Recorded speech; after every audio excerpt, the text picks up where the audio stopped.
morning we approach the edge of the volcano.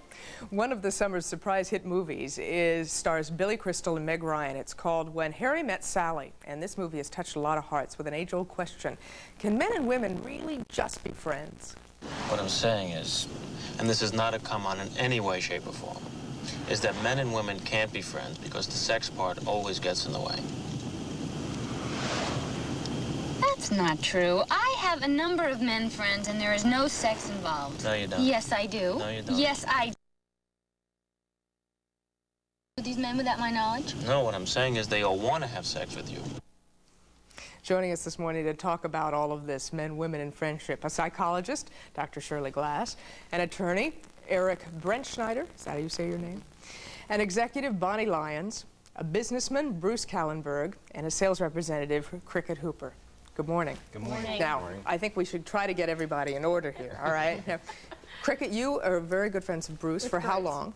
2.5 years at this point. 2.5 years total? Total. Now, actually met after you were married? About a year after I was married. All right. And now you are divorced. Did you meet her after your divorce? Yes, after the divorce. All right. I have to get this. Keep that straight. Yes. Now, the two of you are not married. Are not married and are not friends. No, we're not married. I hope we're friends. We're starting to be friends. We have not had sex though. We just met. This is like the movie. Not quite. Now, do you two know it? You two have known each other? No. All right. At all.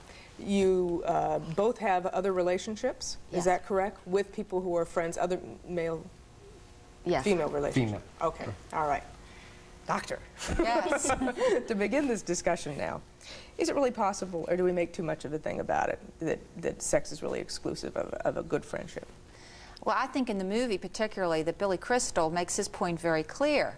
What he's saying is, I can have sex and I don't have to be your friend. You don't even have to be attractive to me. And of course we can have friendship and sex. But the thing that we can have is friendship without sex.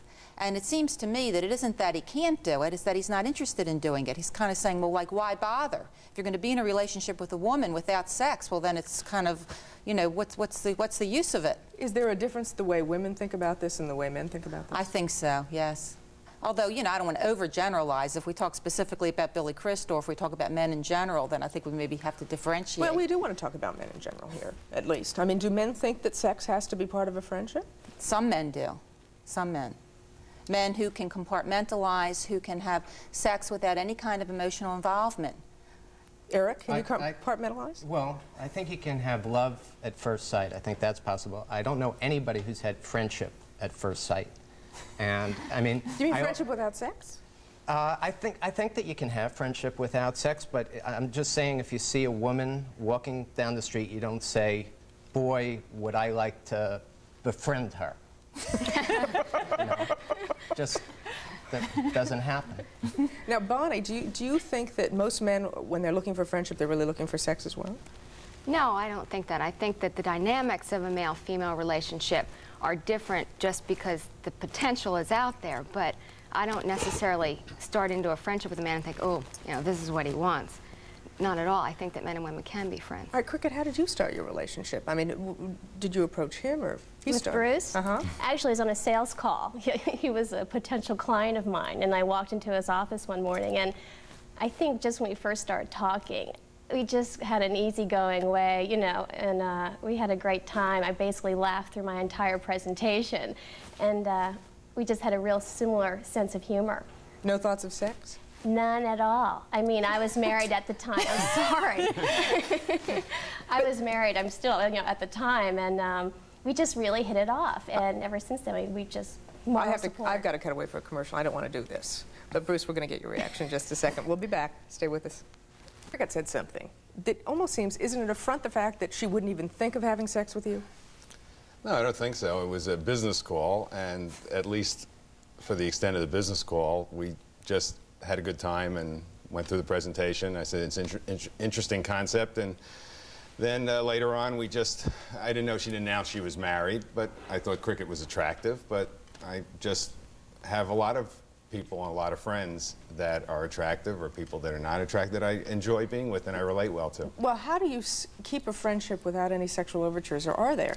sexual overtures that you have to No, kind of ward off? I think that women, to me, I find easier to be with, and I didn't when I was much younger, and I think after being married for a long period of time, I learned to have a friendship relationship with a person, and I think that that in the last 10 years, most of my new friends are women, just because I can relate to them. They're better listeners. I can give them some input as to the male point of view, and it's just I'm just more comfortable. I can almost say anything to them. Bonnie, do you seek out male friendships? Yes, I do. I don't have that many close friends that are male. Many business acquaintances and casual friends, but not someone that I would call up and go to a movie with in lieu of a girlfriend. Well, do you find it an impossible situation because sex enters in sooner or later? No, actually not. It's not that the opportunity's presented itself and I've rejected it because I thought, oh, you know, this would maybe be a problematic relationship. It just hasn't presented itself. Rejection is a key word for me. I mean, I remember those friends in school, you know, in 8th grade who said, can we be friends, or let's just be friends. My reaction to that is what I was hearing is, you're ugly. I don't want no part of you in any intimate way, so we'll be friends. Even if that's not what they were saying, no. God knows, but if you're out there, I resent you. Harbor deep feelings for years. Doctor, another question raised by the movie is, can there be friendship after sex? Well, that's, we'd have to look at that as they did in the movie, that after they had sex, she was just as excited as could be, because she thought, well, now we're going to have a complete and total relationship. And his reaction was, oh my God, I'm being smothered. This is too much in one place. I'd better get out of here. And he kind of got so panicky. And what happened? Is that about correct behavior, though, stereotypical men and women?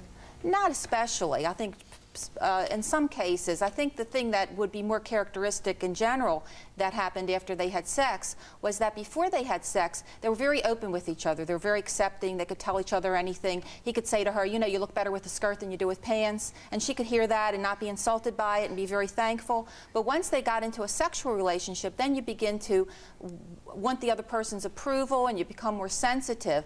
And then you have to put on sort of a mask with each other in some sense, because the relationship means so much more. And then the expectations increase. And that's where all of the tension comes from. All right, vote a show of hands if we can. Does sex change the relationship, friendship? Yes? Yes. Yes. Everyone? No, no, I don't think so. I don't think it has to. Really? No, I don't think it has to. I think if both people know you can be friends, and that if sex does occur where both people are sort of willing, in the movie she was more willing than he was, and I think if they're both willing to say, hey, well, gee, we're such good friends, let's give it a shot, and then it doesn't work, and which has happened to me on occasion, and we still remain just really good friends after that, because we said, hey, it's just we weren't compatible for whatever reason, whether it was me or her. Bruce, thank you. Cricket, Bruce, Bonnie, Eric, Doctor, thanks. Thank you. It's 5 before the hour. We'll be back right after this.